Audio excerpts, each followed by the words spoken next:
Here in this question, a precedence graph for three transactions T1, T2, T3 is given, and we have to identify the possible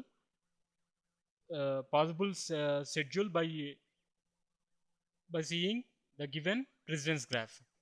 In the precedence graph, there is a directed edge between T1 and T2. If you see option A, here read operation of T1 and write operation of T2 are conflicting operations. So the order of these conflicting operations should not be changed in the serial schedule. So there should be an edge between T1 and T2. So there is an edge between T1 and T2 in the precedence graph. And this write operation of T2 and write operation of T3 are conflicting operations, and hence the order of these two operations should not be changed in the serial schedule. So there should be an edge between T2 and T3. So here there is an edge between T2 and T3, and these two write operations, write operation of T2 and write operation of T1, are also conflicting operations. So there should be an edge between T2 and T1, and there is an edge between T2 and T1, directed edge. And these two write operations, write operation of T1 and write operation of T3, are conflicting operations.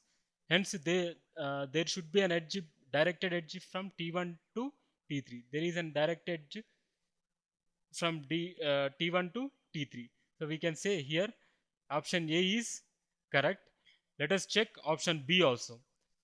Here these two are read operation of T1 and write operation of T2 are conflicting operations. So there is an edge between, there should be an edge between T1 and T2. So there is an edge in the precedence graph also between T1 and T2, and there should be an edge between T3 and T1 because of these two write operations. So there is edge between, sorry, yeah, there should be, if you see option B, there should be an edge between T3 and T1. Why? Because of these two write operations, these are conflicting operations, and so there should be an edge between T3 and T1 directed from T3 to T1 in the precedence graph. But in the given precedence graph, there is no directed edge between T3 and T1. So we can eliminate option B. Let us see option C. Here also there should be an edge between T3 and T2 directed from T3 to T2. But in the precedence graph, there is no directed edge from T3 to T1. So here we can eliminate option C also. So if you see option A seems to be correct. We can get the given precedence graph from the schedule given in option A. So here correct option is option A. Set of FDs for a given relation. For a relation R is given, and we have to find the canonical cover of the given FD set. If we see the functional dependencies, the attributes on the left side of each of the attribute are unique, and we can see that none of the FDs, either left hand side or right hand side, are externals. So we can say we cannot remove any FD from the given set. The given set itself is canonical cover. So here the number of FDs in the canonical cover is 4. So here correct option is option C. In this question, relation schema for works table is given, and the attributes are given as person name, company name, and salary.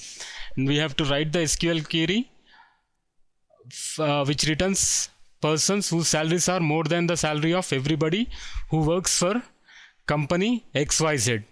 Here if we see options, if we see option C, select a person name from works where salary is greater than all, and this is a subquery.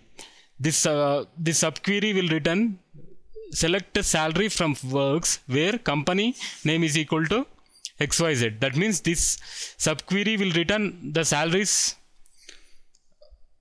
of the workers who work for the company XYZ, and this condition greater than all will filter the tuples whose salary is greater than all of the salaries which are returned by this subquery.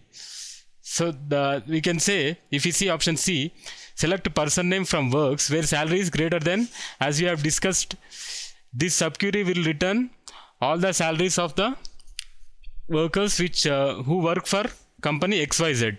So because of this condition greater than all, we'll get the name of the person whose salary is greater than all of the, whose salary is greater than the salary of everybody who works for company XYZ. So here we can say option C is the correct option.